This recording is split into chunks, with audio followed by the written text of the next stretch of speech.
North Korean rocket test don't even look like real rockets. They look like that thing the Russian cosmonauts were in when they crashed onto Gilligan's Island.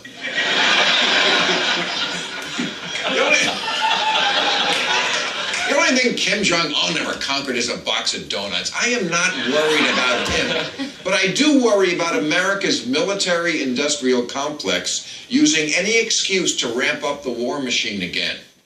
Be careful, Mr. Kim. I know threatening the U.S. is fun, but the reason it could bite you in the ass is, with Afghanistan winding down, America is now dangerously close to not having a war.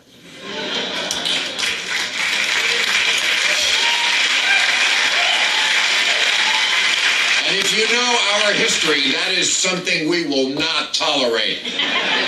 Because when America doesn't have a war, it gets a little sad. It does. It gets a little introspective. We start contemplating stuff like poverty and schools and our crumbling infrastructure, and that's no fucking fun.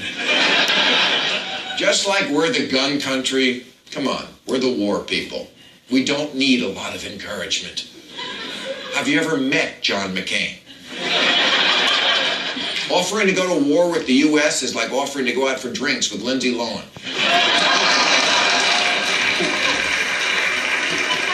We're already in the car.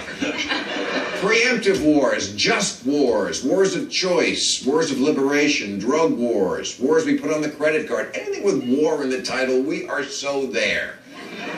We fought Mexico to steal Texas, Spain to steal the Philippines, and the Indians because no one had invented Iraq yet. Just in my lifetime, we have invaded Vietnam, Cambodia, the Dominican Republic, Grenada, Panama, Bosnia, Iraq, Afghanistan, and Iraq again. That's when you know you're warmongers, when some countries are coming up twice. Now, undoubtedly, some wars were necessary. The Revolutionary War, World War II, and despite it being controversial among libertarians, the Civil War. Like seeing that Lincoln movie, no one wanted to do it, but it had to be done. However, if you type wars involving the U.S. into Wikipedia, the list is 32 pages long. We've been at it with somebody or another for 216 of our 237 years. At one point, don't you have to look in the mirror and say, maybe it's me?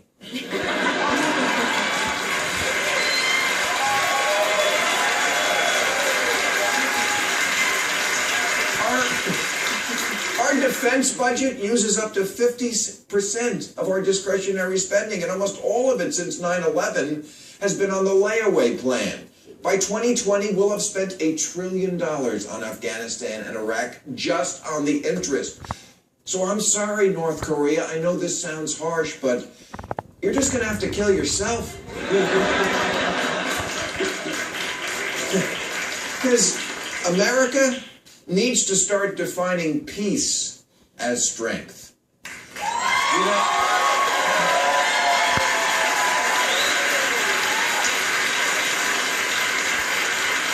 You know who the role model for every president should be? Jimmy Carter. Because he is the one out of all of them who figured out how to sit in office for 4 years and never fire a shot.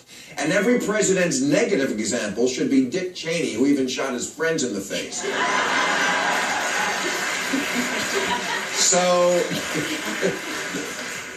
So Hillary Clinton, I hope you're listening to this. And I hope you remember that the reason you lost your primary battle in 2008 was because you voted for the Iraq War, and some guy named Obama was smart enough to be against it.